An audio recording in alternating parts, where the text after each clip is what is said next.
What's up, everyone? It's Dave again here at Black Label Painting. So today I'm going to be working on 2 of the 3 termites that I have here to be building and painting. So I figured I would go ahead and do another live, just a live on YouTube, and get my YouTubes up and going again, because I'm kind of lacking in the YouTube department. But I did do one on Facebook, so I figured why not do one for YouTube as well. I'm too lazy to figure out how to copy, paste, and embed and all that, and move shit around.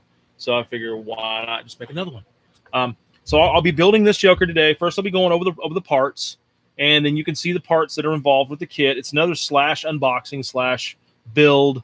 I'm going to get it to a stage where I can prime it and then let it chill for a couple hours, let it cure. I'll throw some heat to it, and then I will be going live. I don't know if I'm going live, or I'll probably do it live. I'll do a live painting for my Patreons. So if anyone that's interested in my Patreon, I do have a Patreon where I teach you and show you what I've learned over the years on how to paint things certain ways. I stress it. I don't say that this is the definitive way to do things. This is just the way that works best for me. I always stress that. So a little disclaimer.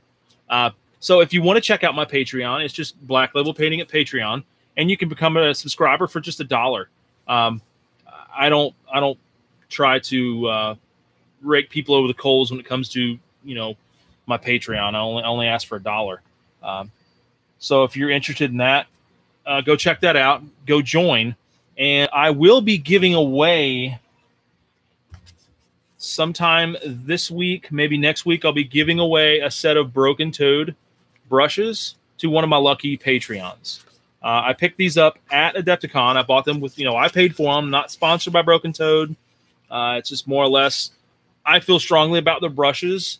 I've got brushes that I've had for 2 years, and I have painted a lot of shit with, and they're still just as good as they were the day I bought them. But it's like a thing for me. I always buy a set of Broken Toad brushes, whether I need them or not, when I go to Adepticon. So this time I picked up a set to give away. So again, that'll be from my Patreons. I'll be giving that away here within the next couple weeks. I'm trying to devise a way. I want to get some more Patreons on there before I try to give it away. But without further ado, we'll go ahead and pull out, zoom in, and let y'all check out the kit. We were lucky enough at Adepticon for ForgeWorld to bring us a kit to premiere, basically. Like they've never done that in years past. So this is the first time they've ever brought a unreleased kit and released it for us. So thought it was super cool. The kit was, when they previewed it at the Weekender, everybody went cuckoo for Cocoa Puffs over it anyways, because it's such a cool ass looking model. And it's not very involved when you go to putting it together either. It's pretty much an easy kit. 1 second.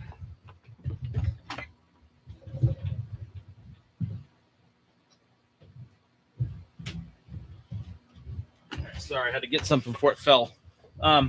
It's a pretty easy kit to put together. It's not a lot of pieces. I had all 3 of these kits laying together on my build desk over here. So I think I grabbed all of the parts. If not, I've got other parts laying over there. I can figure it out. But this is what the kit looks like per the instructions. This thing just went up for pre-order this past Friday. Today is April the 7th, and it went up for pre-order on April the 6th. So you can pre-order this thing now, and you'll get it in a couple weeks whenever they, because they usually do the pre-order for like a week, and then they'll ship it out after that. But it's pretty simple. There's only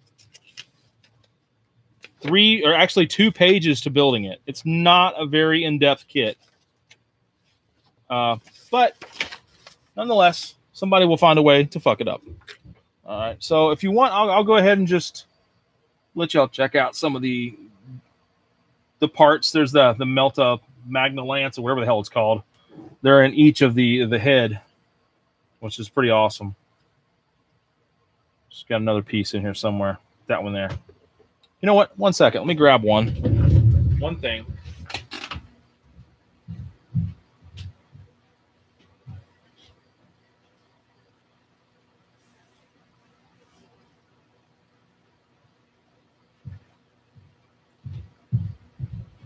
this is the one that I built at Adepticon in the hotel room because I really wanted to try it out.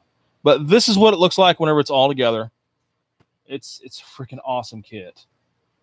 Now, I painted it as best I could within the limited amount of time that I had and the limited amount of stuff that I had with me. I had to keep running down to the vendor hall and just buying shit. I was buying shit at random to try to get this thing done.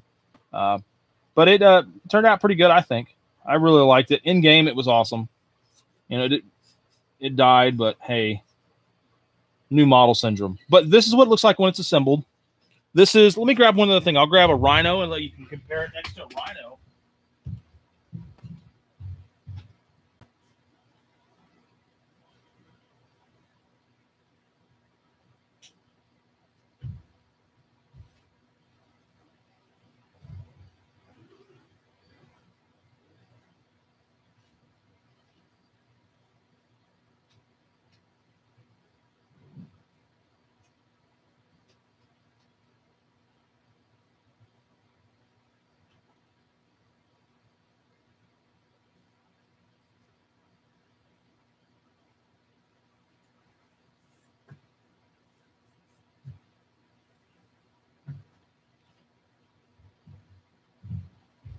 All right, sorry.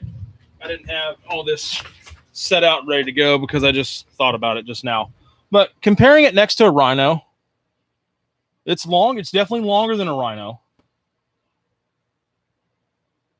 Tip to tip. It's about the same width as a Rhino.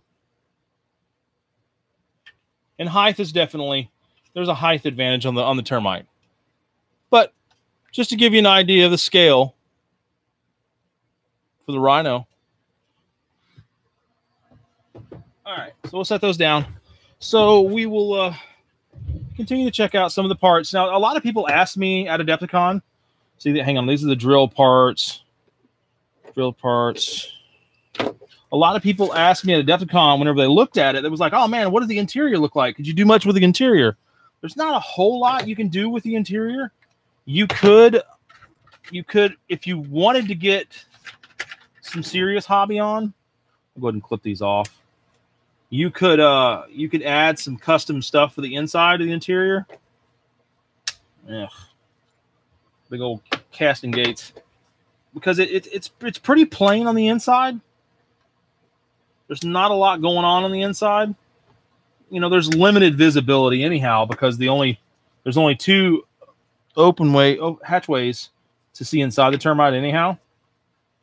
But I mean, if you wanted to, you could add some interior to it, but it doesn't really come with a whole lot of interior. It's actually quite kind of plain in the inside. I'll snip a couple of these. I've got to do this anyhow because, like I said, I'm going to be building it.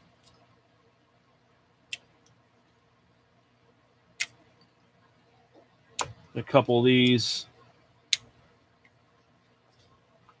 pieces off here. I'll give you a little bit of an idea. I'll clean it up, of course. Give you an idea just what the interior is going to look like. So it's kind of plain. There's not a whole lot going on. Oh, wait a minute. Put it on the wrong side. Took me a second.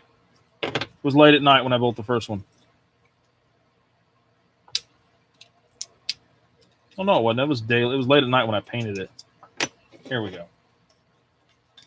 Now we're doing better. I'm gonna knock some more off of this one. That way I can put half of the hull together.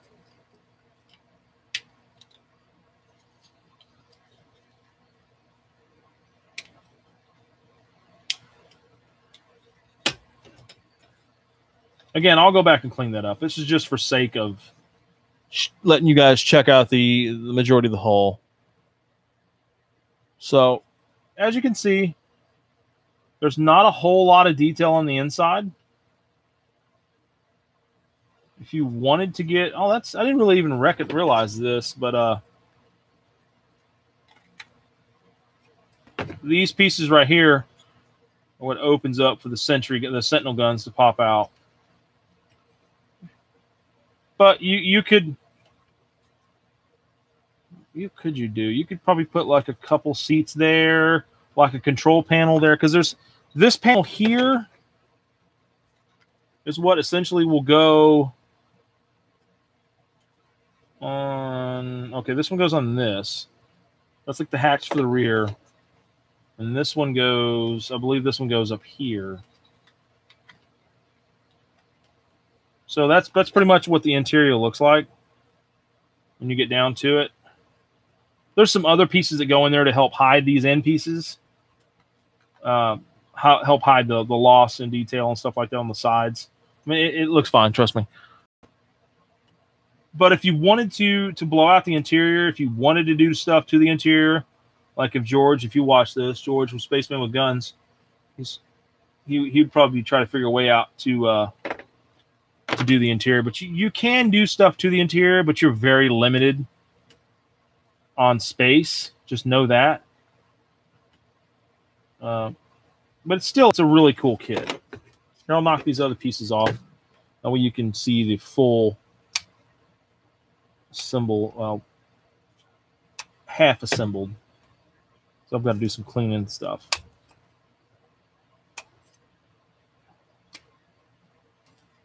All right. Make sure there's nothing. Of course there is. There's one right there.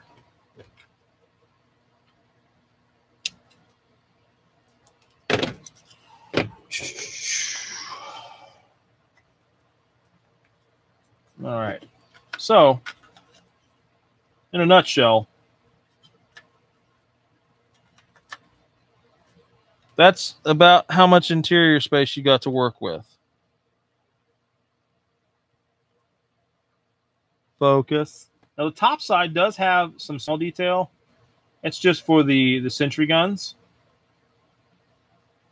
But hell, you could put like a monitor in there, like a hanging monitor, or even like a little comm station somewhere in there. I don't know. You could do things to it, but not a whole lot because, like I said, you're limited by that space. Still more space inside there than what there is in the back of a Rhino. I mean, I don't know how the hell you'd ever fit 12 people, scale 12 people inside that, but hey, it's futuristic space guns, space sci-fi, who gives a fuck, whatever. All right, so that's that. Clip a couple of these other pieces off.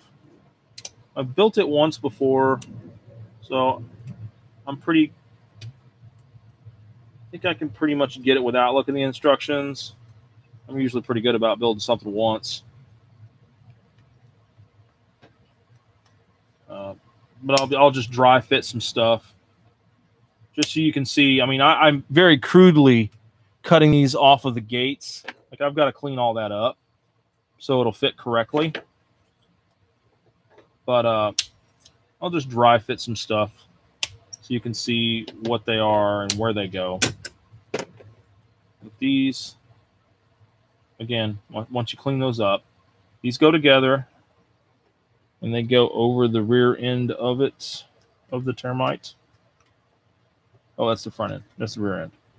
Go over the rear end of the Termite. You know, some cool stuff that goes on there. You know, I'm just going to go ahead and just lop off some gates, clean some stuff up, and just get this assembling. I did a lot of talking. See how long it'll take me to knock this thing out. Should go fairly quick. Like I said, because there's not a whole lot. Not a whole lot of parts involved to the kit. And there's really not a whole lot of cleanup. I mean, yeah, this is the first run because I'm sure these were the first ones that they cast up to bring to America for everyone. But they're really crisp, really good casts. I've had zero issues with the 4 that I've got to work on.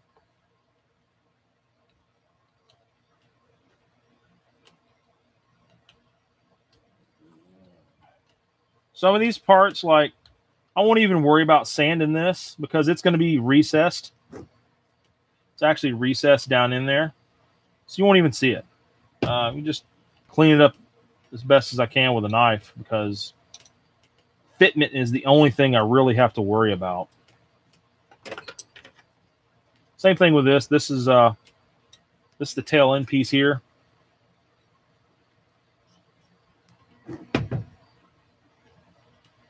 Just clean it up a little and get the fitment down.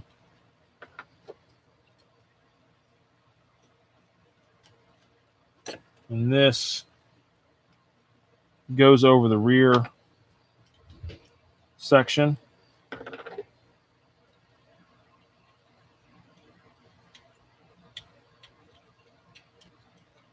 Main key is just focusing on cleaning.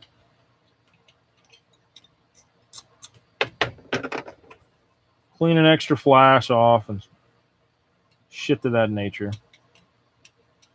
It's actually this door that opens up into the front of the drill. I mean, it's cool and all, but I damn sure wouldn't think there'd be somebody sitting up there. Oh, sorry. It's been a lazy day here in Nashville. Weather's all kind of gloomy. Spitting snow. Just a good day to stay inside. Watch the tubes.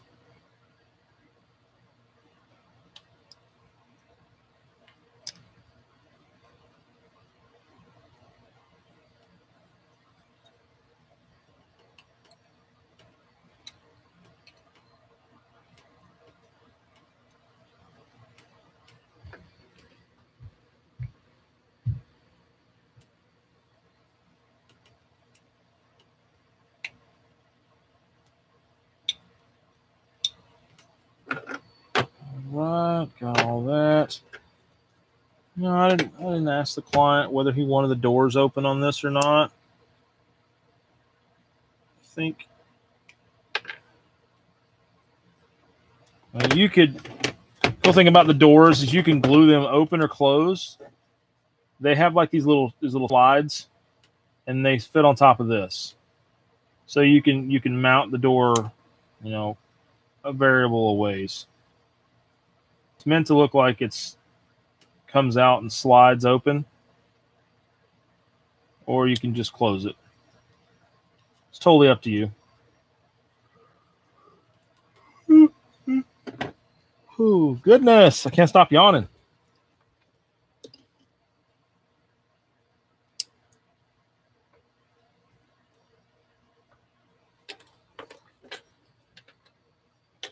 These smaller parts over here.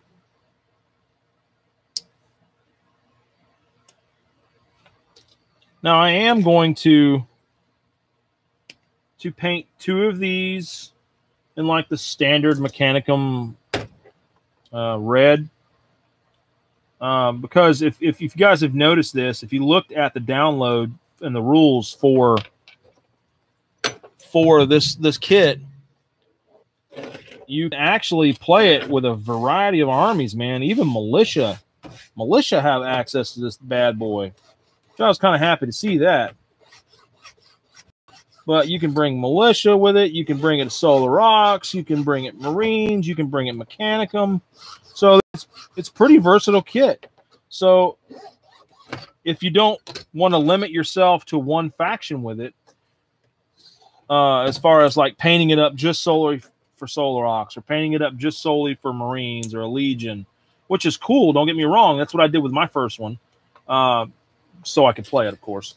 The clients requested that I paint two of them in like a standard Mechanicum, just, you know, Mechanicum color. That way it can just be used across whatever he wants to throw in it, which is pretty smart. If you wanted to, you know, unless you're just balling out of control and you want like 10 or 15 of these damn things. I mean, who am I to judge you? Do your thing. But if you wanted to cost effectively paint some of these transports, then painting them like a standard color or standard scheme that could be justified using across all legions or all factions is pretty fucking smart. You can do that with drag claws. I've had people ask me to do that with drag claws, flyers, a lot of the planes. You can do like just a standard. You can even do like a standard gray. But I'm going to be doing 2 of these in the standard Mechanicum red, and then one of them I'll be doing yellow and black because it's going to be like Sigismund's ride. Sigismund and his homeboys, his sword brethren, are going to be hopping out of one of these dudes. You know, when I first played this termite here, I played against Michael. Well, not Michael. What the hell? Totally brain farted myself. I played against Tim with the Eye of Horus, and oh shit, and it did okay. I tried to put it up against some Mechanicum. Like I tried to get it real close and come up on some Mechanicum, and it didn't work out so well.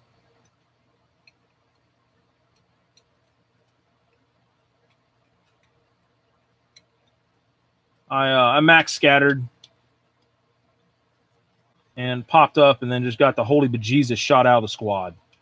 Which, I mean, on my part, placement, I could have placed the models a little different whenever I deployed them out of it.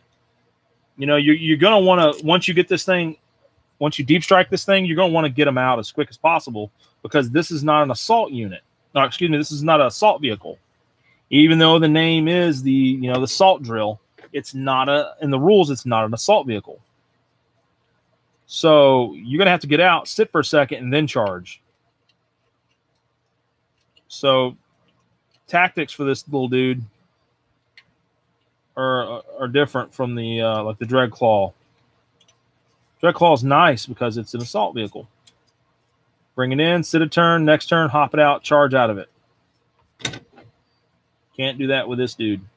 So it's so big, you can bring it up, like whenever you bring it up out of the ground, you could bring it up and then just, hell, I don't know, sacrifice it, turn it sideways to give yourself a little bit of cover. Try to bring it up a little bit far away from whatever your intended unit is that you want to get into hand to hand with, and then turn it sideways, and then use it as a piece of terrain. Then hop out one side. Hell, I don't know. My tactics. I'm not a master tactician, but I would think that would probably be the way to do it.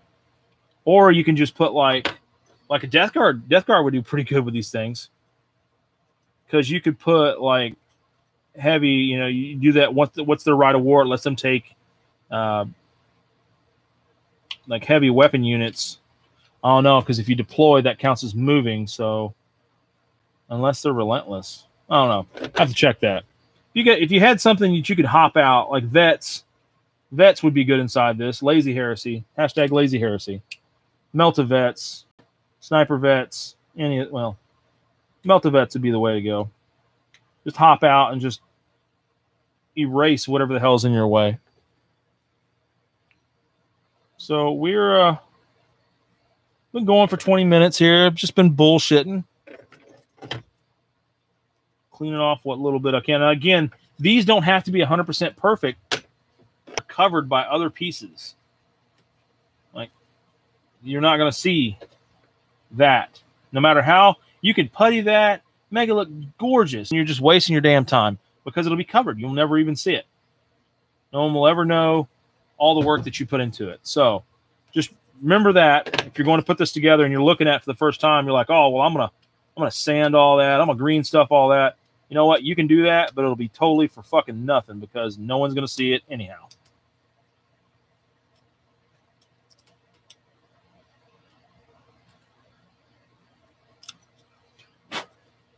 Pretty much got it where it needs to be, so we can start putting it together. You know what? I am going to use the instructions because my luck, I'll get on here and I'll look like an asshole thinking I know what I'm doing, and it's totally screw the pooch on something. So we'll go ahead and get rocking with it. I'll build this one. I'll build the other one off here, but so we're going to start with Side hole number 1. Now they're marked. You can see right there, there's one. Where's this one at? I might have scratched over this one. I scratched over that one. But on the gates, they're marked as well. But this one's marked. That's 1. This is 2. This should be... Yeah, they didn't mark all of them. Oh, well. 1 and 2 are marked, so that's good. Now, again, I don't...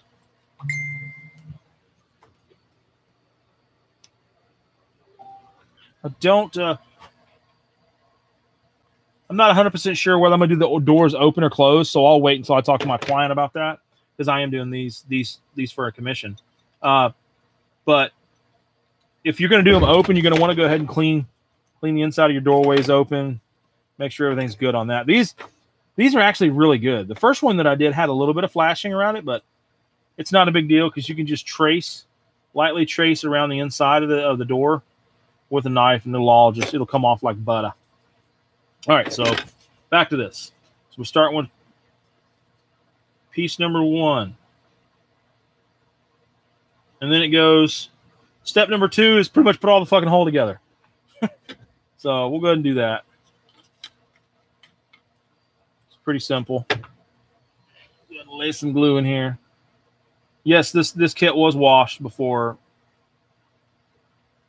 assembly, just so you guys know. You're like, what the fuck? He's putting it together and he even washed it yet. Blah, blah, blah, blah. No, it's washed. It's good.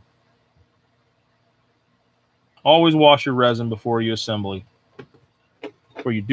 because you'll get the painting on that thing, making it look badass. Next thing you know, paint's not fucking staying on. You're touching it. Paint's falling off. You're pulling tape off. It's ripping paint off. Just always wash ForgeWorld kits because of release agent. It's not nothing wrong with the resin. It's just what they have to put on it. That way it will come out of the mold. All right. So I don't know how you guys feel about it, but I love fucking Accelerator. You don't want this stuff to get on paint because it'll eat some paint up. I'm a big fan of Bob Smith Industries paints. What the hell? Bob Smith Industries glues and accelerators. So that's all done. That's good to go. All right, so this is the front. The side with the ribs up is the front. That's where the drill is going to go. Another way to recognize the front from the back is these sentinel pods are pretty much where the weapon's going to come out and shoot. Now I'm going to magnetize the guns. I haven't really got to looking at them very well, but I'm going to figure out a way to magnetize the guns because reasons, diversity. That's why. All right, so I'm going to move on to the old hatch. So plop the hatch in there. A little bit of free floating action. When I first did this, first did the one in the hotel room, I was like, this can't be right. This is fitting like garbage. This is going to look like garbage because you look down in there and it's got a line around it. You can see around it. Don't panic. When you assemble the drill like I'm getting ready to do right now, it takes care of all that. So we're going to start out with, where's the bigger piece of the drill? There we go. We got the big piece of the drill. These are numbered if I do remember. Okay, upper. So you got upper. See, it'll say it in the resin. So this is the top part. So upper, and then you got lower, and you got right, and you got left. So they're getting better about putting stuff like that on these resin kits, which is nice. So if we're looking at this is going to be right. So see, just bloop bloop. Just put these jokers together. That was upper. That's right. Right. Got right on. Let's go ahead and get the left on. Left on. And then we'll finish off with the lower section. And then I'll spray accelerator on it.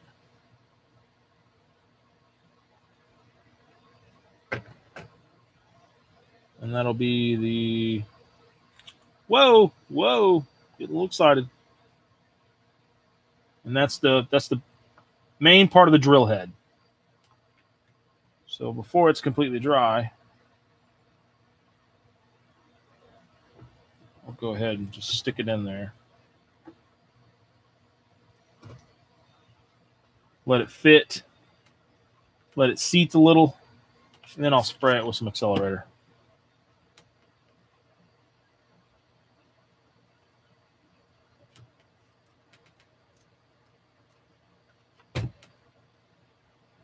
And there we go.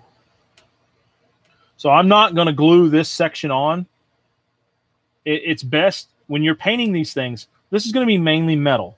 So do not paint, do not glue. If you want to do this the way it's going to save you a little bit of headache and grief in the long run, don't glue this on. Glue this together. Glue the drill assembly together in its entirety, but don't glue it on because this is pretty much all metal. So why not prime this separately, do all your metal work separately with the airbrush or however you choose to do it, paint the fuselage, whatever, and then put it together after it's done dried. So sub-assemblies, when with painting something like this, are going to be key. It's going to help speed up the process. It'll make putting this thing together a breeze. So now I'm going to go ahead and jump onto the middle section of the head. The drill head.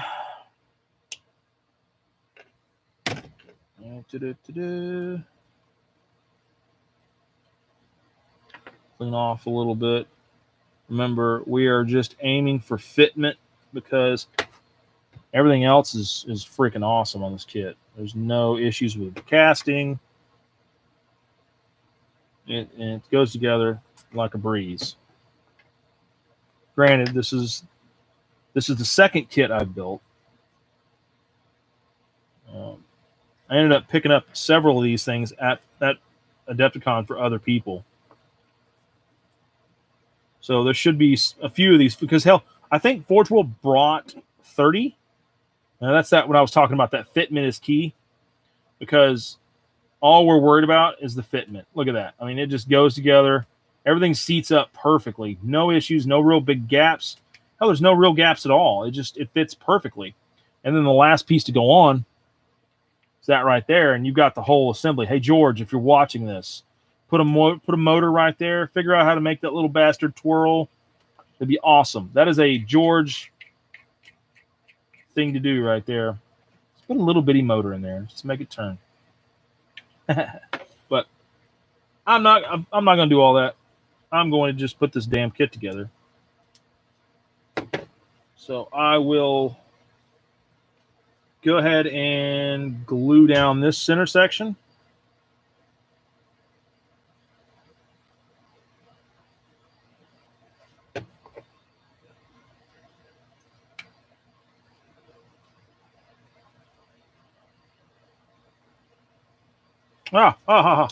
Almost screwed up. Almost forgot about that. There's little pieces show you where to put stuff. I'll show you on the next one because I almost screwed up that one. Whew. There is little, if you look inside there, there's little notches. Where's he at? Right there. Little notch where they lock together. It's kind of like it locks together like that. And that's what seats the drill incorrectly. That's the only thing you really got to watch out is for some of these pieces, they line up like that. Like pieces will have little grooves like this in it. And that's how you put them together. That's how parts line up. But on the drill, that's one spot. Right off the bat, I can show you. I'm going to go ahead and glue this down. So I really wasn't worried about this backside because he's not going to see it. No point in cleaning that off.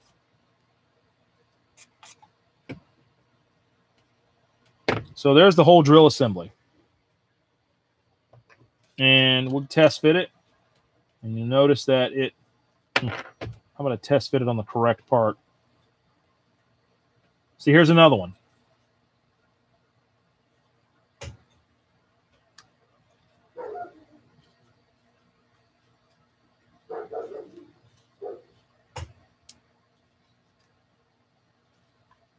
Oh, wait a minute. It does go back here. It does go there. I'm so lost. So we got that there.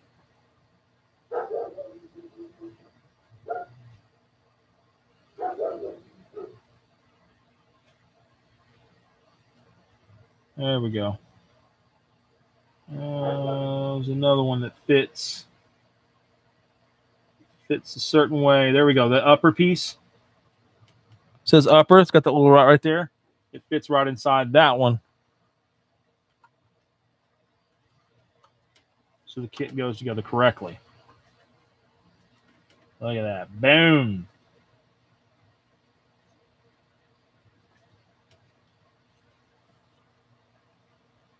Pretty awesome. But like I said, we're going to leave this off because we're going to do that. We're going to paint that separately. I'll go ahead and glue this in.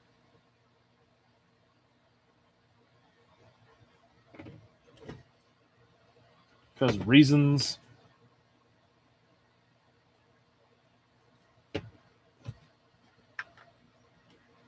All right, got that in. Now we can move on to the next page and the final page of assembly. Where it's basically we're just going to assemble the back end of it. No, back end of it. Sorry. Which consists of these parts. So go ahead and clean off. Like I said, there's the majority of this kit is just cleaning off the gates, casting gates. You spend more time cleaning the casting gates off of it than anything, really. And there's hardly any issues with the resin that I have found yet. So starting off with that, again, noticing that some of these pieces, they have parts that interlock and they go a certain way. This is one of them. Now this is the back side. This will be the back side of the termite. See? Go in a certain way. Pieces lock together a certain way.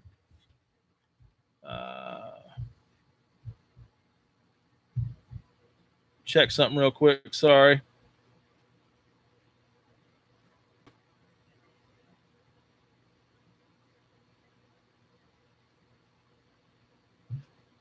I want to make sure the link went up on my... There we go. Okay, it's up. Pieces lock together. See, those pieces will lock in there. This and this will lock into that. So, but right now we're just focused on assembling this because this will be another piece that will be, the majority of it will be metal. This panel's right here. I'll probably end up taping off and painting red as well for the Mechanicum theme. But the rest of its majority is going to be metal, so I'll assemble it and not glue it to the kit just for that reason.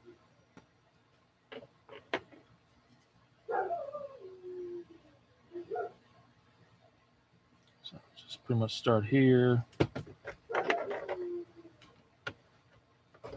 Make sure you get it on a flat surface.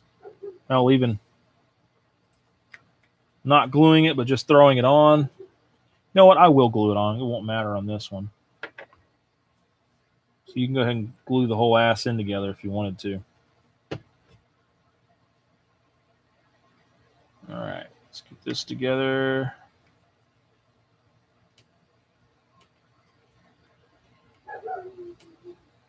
There. Give it some accelerator love. And it goes like that. I mean, again, you build these kits however you want. I mean, if you want to throw it all together, prime it and play it with just primer on it, that's your prerogative. That's, you know, that's your hobby. That's all you get out of it, then do it. Rock out, man. Paint it whenever you get time. Me, I don't roll like that. I got to paint my shit before I play it. So that is why I leave stuff in sub-assemblies whenever I'm doing assemblies on them. Because this glue's right there. I'm going to leave this out because I might want to do some detail work down inside there. I don't know yet. I don't want to limit myself. So I will leave it. When it comes to painting, I might, in the other video for my Patreons, be like, holy shit, I'm glad I did that because now I can do this. But in the end, this is where this is going to glue. You glue these pieces together. Oh, no. Hit them with some accelerator. That way they'll dry. This piece goes inside this piece and then slips over the back end of the termite. Well, that's the front end. Like that. Like so. But for now, I'm going to leave these unglued just so I can, for painting purposes. And guys, that's pretty much there is to the kit. I mean, I've got the doors, which I said I'm going to contact my client and find out whether he wants doors open or closed on these other ones. And then magnetizing the sentinels, which that in itself looks like it's going to be a challenge, but I'm up to try it. Having the ability to magnetize these things all the way across the board is going to be nice. So I will, I'm not sure how I'm going to tackle that just yet. So I won't bore y'all with that because it'll be a whole lot of, oh, I fucked up. Now I got to do this. Because it's a lot of trial and error when it comes to magnetizing stuff for me because I don't do it a whole lot. Oh, well. Goes to the other one. But guys, I really appreciate y'all jumping on, checking it out. I was able to keep it under an hour, and that was my goal. But that's the kit in a nutshell. It's an awesome kit. If you haven't got one, if you've gotten one, just know you're going to freaking love it. Let me turn this light out. Oh, that made it really not to make too bad. So now I'm going to let these dry. I'm going to prime everything. I'm going to tinker around with magnetizing the sentinels while everything dries. And I'll shoot an email to my client, be like, hey, doors open, doors closed. And then I'll be coming back this evening to paint both of the termites that I'm going to be doing the Mechanicum gray, or the Mechanicum red, excuse me. I'll be throwing hazard stripes on them. You know, I think I might. Yeah, I already know where I'm putting hazard stripes. I just can't wait. It's going to be awesome. So I'll be doing it red. I'll be showing my Patreons how I do my red, how I weather my red, how I'm going to be doing weathering powders on this. So if you're already a Patreon, you're in for a treat. You're going to see a whole lot of stuff. You're going to see me doing weathering. You're going to see me doing the red. You're going to see me doing hazard stripes, and then a whole lot of scratching and just weathering because this thing's coming out of the ground. It's not going to be polished. It's not going to be all perfect, clean, and crisp coming out of the ground. It's going to be beat to shit. It's going to be a perfect opportunity for anyone out there to weather the piss out of it. I mean, it won't be. I can't say too much weathering. You can't do too much weathering, but you can. But presents itself a really good kit to do some serious weathering on and really make it look awesome. If you're into like the historical miniatures, stuff like that, and you're into all the weathering, like painting all that, then you can apply a lot of that to the termite. Because hell, it's coming out of the ground. So again, guys, thanks for joining. Thanks for checking it out. Every time I'm able to get a hold of a new kit like this, I'm definitely going to be doing these. And it probably will be a few days, if not a week after I get the kit. I don't know. It just depends. Whenever I get it from, because I did it on Facebook the day that I got it. Like I went right up to the room, set everything up, and recorded right from my phone. So I will always try to do that for everyone through my YouTube. I'm trying to expand my YouTube. I'm trying to definitely expand my Patreon. I do a lot of work. Well, I need to put in more work for my Patreon. I'll just say that. Because I like having the Patreon where I can just show people how I do things and then give stuff back to my Patreons, whether it's knowledge or actual products. I'm going to actually try to get some sponsors. That'd be cool. It'd be super cool. But hey, whatever. I'll always plug my favorite products, whether they help, whether they sponsor me or give me stuff or not. It's irrelevant. I'll always plug the stuff that I buy personally, and it's my favorite stuff. Like Broken Toads, good brushes, solid brushes. I have beat the hell out of these brushes.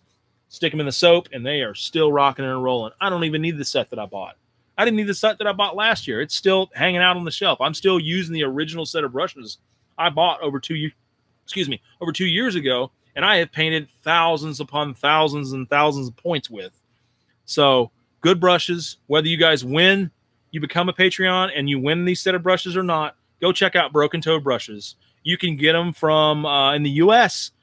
Check out Ironheart Artisans. That is, let me check here. It's www.ironheartartisans.com. He, I know, sells them. I'm not sure if he's the only U.S. distributor, but I know he's the guy that I get them from every single year.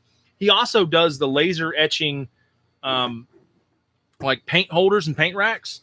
I've got several of them. I mean, let me see if I can do this without making it all look crazy. I've got 3 racks over there that are his. I've got racks up there on top of racks. I've got these other racks. And I just picked up the brush holders for the Broken Toad brushes this year.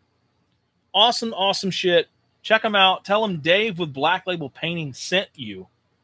Again, I don't get a kickback from him, but I would like these people to know, hey, I'm really sending people to you. I'm not just bullshitting about how awesome their products are whenever I see them at these cons and tell them. So go check out Ironheart Artisans. Check out the brushes.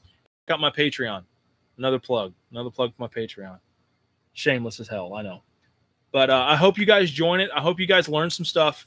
And I'll catch you on the next one. All right? So until then, we're going to bring this to an end at 47 minutes. See y'all later.